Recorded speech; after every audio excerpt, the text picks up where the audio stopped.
नमो भगवते वासुदेवाय। प्रिय भक्तजनों, कैसे हैं आप सभी। मैं नीलम आप सभी का आपके अपने चैनल प्रभु भक्ति संगीत में हार्दिक स्वागत करती हूं।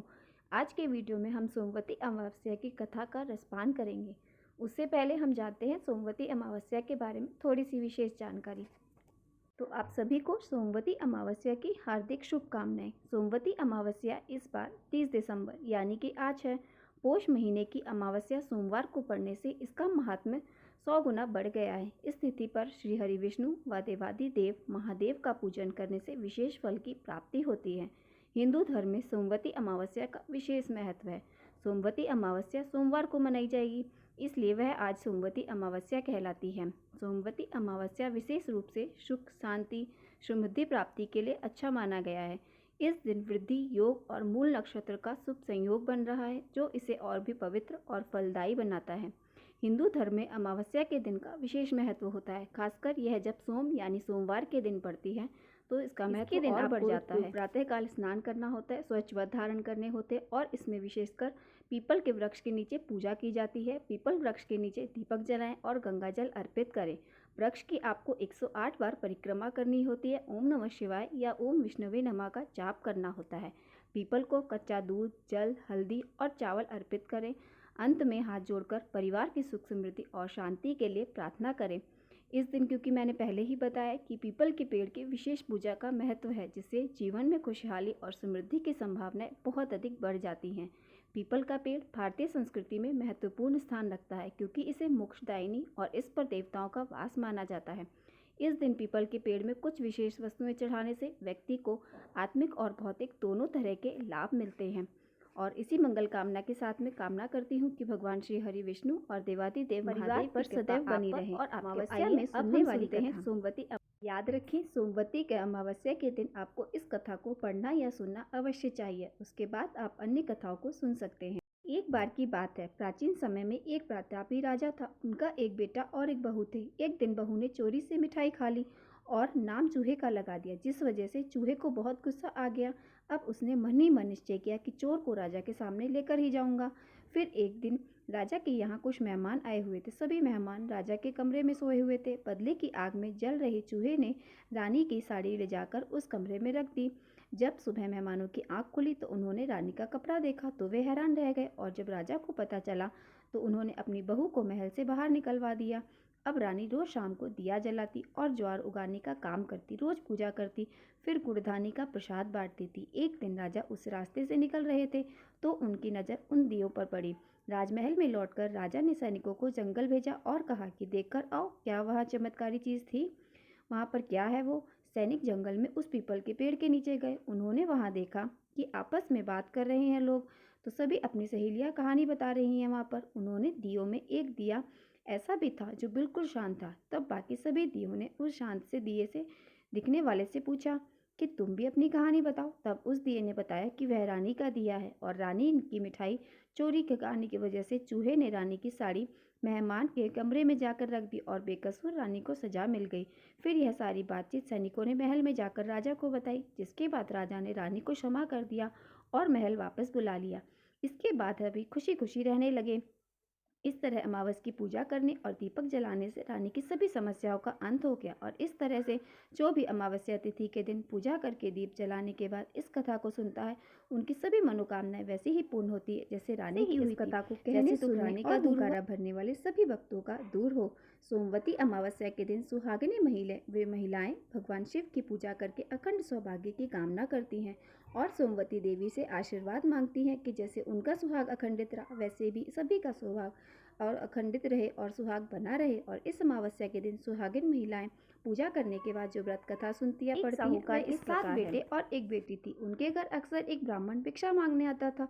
जब भी साहूकार की बेटी भिक्षा लेकर आती, वो ब्राह्मण भिक्षा लेने से मना कर देता और कहता, तुम्हारे भाग्य में सौभाग्य नहीं वैधव्य लिखा है। यह सुनकर साहूकार की बेटी बहुत दुखी हो जाती।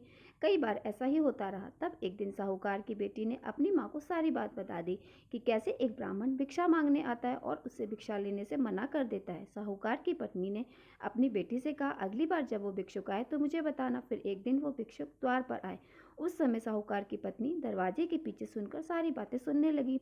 वही ऐसा हुआ जैसा हमेशा होता था। भिक्षुक ने साहूकार की बेटी से भिक्षा लेने से मना कर दिया और कहने लगा, तुम्हारे भाग्य में सुहाग नहीं विधवा होना लिखा है। इस बात को सुनकर साहूकार की पत्नी दरवाजे की आड़ से आकर भिक्षुक से कहने लगी कि एक तो हम भिक्षा दे रहे, ऊपर से आप हमें अशुभ बातें बता रहे हो। ब्राह्मण ने कहा कि मैं जो कुछ भी कह रहा हूँ वह सच है। आपकी बेटी के भाग्य में ऐसा ही लिखा है। जब विवाह के समय आपकी बेटी फेरे ले रही होगी, उसी समय सांप आकर इसके पति को काट लेगा और यह विधवा हो जाएगी। ब्राह्मण की ऐसी बातें सुनकर साहूकार की पत्नी दुखी हुई, लेकिन फिर ब्राह्मण से बोली कि अगर आपको यह पता है कि यह विधवा होगी, तो आपको यह भी पता होगा कि इसके सुहाग की रक्षा कैसे हो सकेगी। साहूकार की पत्नी के पूछने पर ब्राह्मण ने कहा कि यहाँ से बहुत दूर पर एक गांव है जहाँ एक सोना धोबन रहती है। वह हर सोमवती अमावस्या को व्रत करती है। उसका सुहाग अटल है। अगर वह अपना सिंदूर आपकी बेटी को लगा दे, तभी आपका वैधव्य टल सकता है। ब्राह्मण की बात सुनकर साहूकार की पत्नी ने ब्राह्मण का धन्यवाद किया और वह सोना धोबन की खोज में निकल पड़ी। एक दिन बहुत तेज धूप के कारण पीपल की छाया में बैठकर आराम कर रही थी। तभी उसने देखा कि एक सांप आया और उस पीपल के पेड़ पर गरुड़ के बच्चे को खाने के लिए चढ़ने लगा। साहूकार की पत्नी ने देखा, उस सांप को मार दिया और गरुड़ के बच्चों की रक्षा करी। इतने ही देर में गरुड़ भी वहां आया और देखा कि आसपास खून ही खून फैला है। गरुड़ को लगा साहूकार की पत्नी ने उसके बच्चों को नुकसान पहुंचाया, इसलिए गरुड़ ने चोट से उस पर हमला कर दिया। लेकिन फिर साहूकार की पत्नी ने किसी तरह उसे रोका और बताया कि उसने तो उसके बच्चों की रक्षा की है। गरुड़ ने जब इस सच को जाना, तब कहने लगा, तुमने मेरे बच्चों की रक्षा कर ली है, इसलिए बताओ मैं तुम्हारी कैसे सहायता कर सकता हूँ। साहूकार ने तब गरुड़ को बताया कि वह सोना धोबन की तलाश में निकली है। अगर वह उसे वहां तक पहुंचा दे तो बड़ा उपकार होगा। साहूकार ने की बात को गरुड़ ने सुना और फिर गरुड़ ने सोना धोबन के गांव में उसे पहुंचा दिया। सोना धोबन के 7 बेटे और बहुएं थी, लेकिन बहुओं में घर के काम को लेकर कहा सुनी रहती थी, मैं नहीं करूंगी कि तुम काम करो, हमेशा ऐसा ही रहता था। साहूकारनी को एक उपाय सूझा और वह रात में जब सभी लोग सो रहे होते तो सोना धोबन के घर में चुपके से जाती और सारा घर का काम कर लेती थी। ऐसा कई दिनों तक चलता रहा। तब एक दिन सोना धोबन ने सोचा कि जब मेरी बहुएं आपस में कहासुनी नहीं करती हैं, अब क्या बात हो गई ऐसी, और घर का सारा कामकाज भी हो जाता है, आखिर ऐसा कौन करता है जो अगर ये तब यह सब जानने के लिए सोना धोबन छुप कर बैठ गई और सब कुछ उसने अपनी आंखों से देख लिया। उसे लगता था ऐसा उसकी बहुएं कर रही हैं, लेकिन जब उसने जाना कि यह तो कोई और कर रहा है, तब धोबन ने उसे पकड़ लिया और पूछने लगी, तुम कौन हो और यहाँ किस तरह काम करके चली जाती हो। साहूकारनी ने कहा, मैं सब बता दूंगी, लेकिन पहले वचन दो, सब सारा सच जानने के बाद आप मेरी मदद करोगी। सोना धोबन ने साहूकारनी को वचन दिया। साहूकारनी ने सारी बातें सोना धोबन को बता दी और अपने साथ चलने के लिए कहा। धोबन ने साहूकारनी के साथ चल दी और जाने से पहले अपनी बहुओं से बोला कि मेरे लौटने तक हो सकता है तुम्हारे ससुर जी की मृत्यु हो जाए, लेकिन इनके शरीर को तेल में डुबोकर रखना, अंतिम संस्कार मत करना। सोना धोबन इस प्रकार चलते चलते साहूकार के घर आ गई और जब साहूकार की बेटी का विवाह हो रहा था, तब फेरों के समय एक सांप लहलहाता हुआ चला आया। सोना धोबन ने उस सांप के आगे और लावा रख दिया। जैसे ही सांप दूध पीने लगा, सोना धोबन ने उस सांप को एक पिटारी में बंद कर दिया और फिर साहूकारनी की बेटी से कहने लगी, अब तक मैंने जितने भी सोमवती अमावस्या का व्रत रखा है, उन सभी का पुण्य फल मैं साहूकार की बेटी को देती हूँ। इसके बाद साहूकार की बेटी का वैधव्य टल गया और वह सौभाग्यवती बन गई। इधर सोना धोबन ने अपने मांग से सिंदूर निकालकर उसकी मांग में लगा दिया और उसके बाद जब सोना धोबन ने पकड़े हुए सांप को दूर जंगल में जाकर छोड़ दिया, तो फिर सोना धोबन ने अपने गांव लौटने लगी। तब एक दिन रास्ते में सोमवती अमावस्या पड़ गई और सोना धोबन ने इस दिन व्रत रखा और व्रत रख के पीपल की पूजा की, कथा का पाठ किया। इसी बीच घर में सोना धोबन के पति की मृत्यु हो गई थी। जब वह वापस अपने घर लौटी, तब उसने रास्ते में सोमवती अमावस्या का पुण्य किया था, तो उसके कारण उसके पति को दिया और इसके बाद उसका पड़ा हुआ पति फिर से जीवित हो उठा।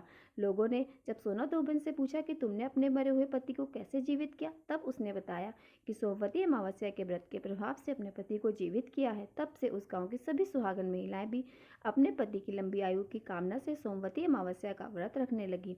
हे अमावस्या माता, जैसे आपने साहूकार की बेटी और सोना धोबन के पति की रक्षा की, उनके सुहाग अमर किया, इसी तरह इस कथा को सुनने वाले, हुंकारा भरने वाले, कहने वाले सभी भक्तों की सुहागन महिलाओं के सुहाग की रक्षा करना, सभी का सुहाग अटल बनाए रखना। प्रेम से बोलिए अमावस्या माता की जय हो। तो आपको अगर आज की कथाएं पसंद आई हो तो वीडियो को लाइक और मेरे साथ जुड़े रहने के लिए चैनल को सब्सक्राइब अवश्य कर लीजिए। तो मिलते हैं हम आपसे अगली वीडियो में।